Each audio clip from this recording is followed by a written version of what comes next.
Hello friends, I am Dr. Krishnapriya, a dentist from Kerala. In my last video, I have described top 10 tips to get excellent scores in IELTS writing, and in today's video, I would like to describe top 10 tips to get very good scores in IELTS reading module in the very first attempt.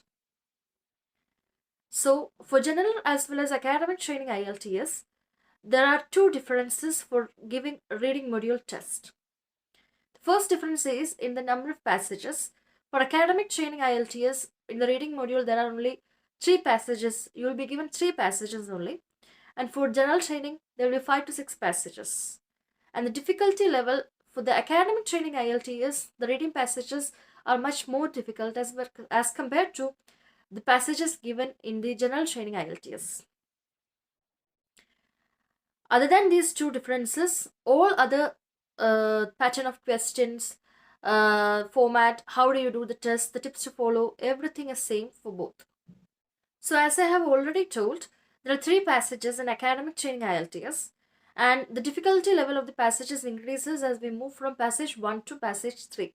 That is, passage 1 will be much more easier compared to passage 2, and passage 2 will be easier than passage 3. Passage 3 is the most difficult one.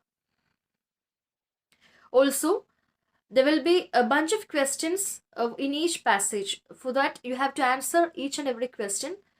Each question carries a weightage of 1 mark, and also the total marks is 40, and the time limit is 1 hour, that is 60 minutes.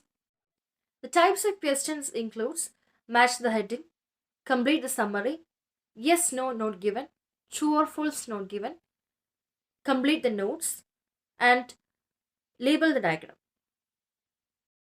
Moving on to the tips and tricks of IELTS reading module. So the tip number 1 is, don't spend too much time on reading the passage. So many students, I have found out, many students read the passage word by word. If they do not understand a word, they go behind it, and so they lose a lot of time. So please don't do that. First of all, read the question, find the answer for that question in the passage, copy the answer into the answer sheet, and that's how you should do the reading test. In this way, you can save a lot of time as well as you can do the passages very quickly. Tip number 2 is, don't spend too much time on one question. If you didn't get answer for one question, it is okay, it's fine. You can move on to the next question and write the answers for the other questions and come back later and write the answer for the missed question. Because every question, each and every question carry the same weightage, that is 1 mark. Tip number 3 is, spend less time on first passage. As I have already told, the difficulty level of the passages increases from passage 1 to passage 3. So you should take more time to do passage 3. So what I did was, for out of the 60 minutes, out of the 1 hour which is available for doing the 3 passages, I did the first passage in 17 minutes, and the second passage in 20 minutes, and the third passage in 23 minutes.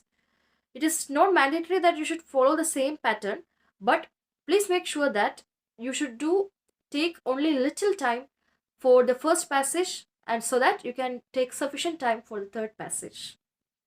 Tip number 4, make sure you have enough time to transfer your answers to the answer sheet. So plan accordingly. Tip number 5 is, answers come in an order for certain type of questions. For example, complete the notes, complete the summary type of questions. In that type of questions, the answer for the first question mostly will be found in the beginning of the passage, and the last question's answers will be found at the end of the passage. But it is not at all mandatory, and it is also only for that type of questions. For match the heading questions and all, it's not like that. It's shuffled. The answers are shuffled in the passage. Tip number 6 is, read the instructions as well as the question carefully. Because after doing a lot of questions, most of the students become overconfident and they miss certain points. That is, in some questions, such as match the heading questions, there will be given some information, such as statements will be given, and they will ask you to find in which paragraphs these statements or this information is given. Sometimes the same paragraph may contain the two answers, that is, two statements may be there in the same paragraph. So you will get a letter once or twice, or you will get it more than once. So at that time it will be given in the question. Read the question carefully. That is, it may be given in the question that you can use a letter once, twice, or not at all. So please make sure you read the instructions as well as the question with caution.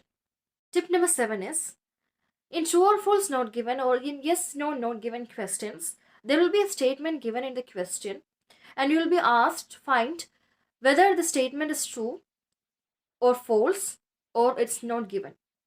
So first of all, you have to know how to answer such questions.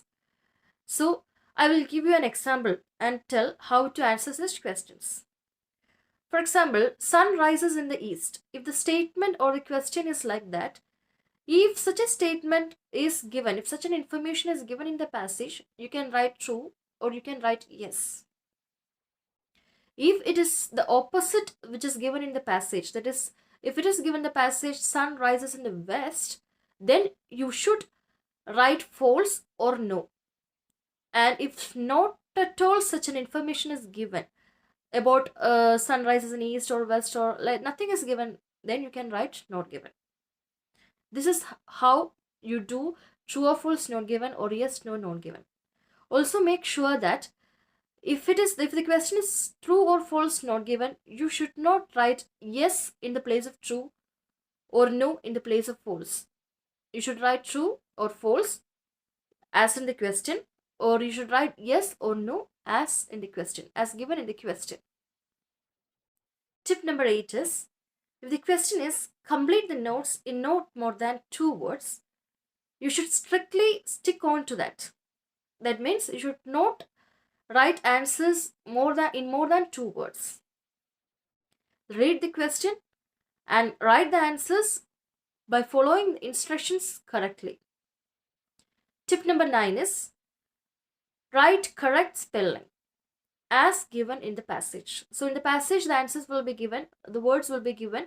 So you should just copy these answers from the passage into the answer sheet, and it should be of correct spelling as well, because spelling mistakes do matter. And last tip number 10 is, use correct grammar. Do not make grammar mistakes. So these are the 10 tips which I followed when I gave the exam. So do as much as passages as you can. If you want to if you don't want to go for coaching and you want to study individually or privately, you can do so by doing passages from a link, that is practicepteonline.com, and I will give the link in the description box. That's academic passages in that link is of good standard, as well as there are answers in the last with which you can cross check. So these are the things which I wanted to tell to you. The key point to get excellent scores in IELTS reading test is to continuously practice by doing many passages. So you should also follow the time frame.